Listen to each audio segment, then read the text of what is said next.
Let's get started with manual cooking in the iCombi Pro. To do manual cooking, simply select from the Steam, Combi Steam or Hot Air icon on the front of your display. Alternatively, from the menu icon at the top, you can start by selecting the red and blue icon for manual cooking.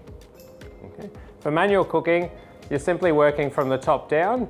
If we start on our combination mode, you'll see that we're able to select a humidity range to any percentage from 0 to 100. You'll also notice that we can use our finger to change and also use the dial each way. Okay, so you have two options. Same goes for when choosing our temperature. You can simply select the temperature that you want to cook from and then select your time.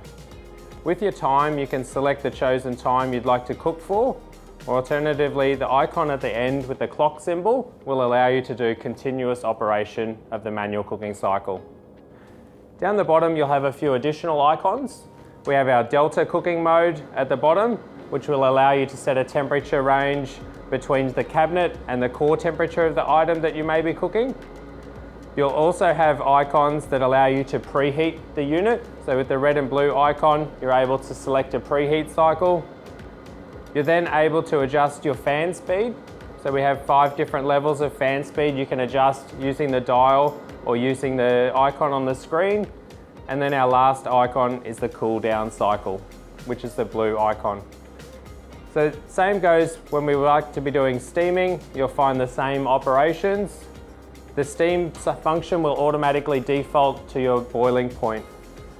Same when we're using our hot air function, okay?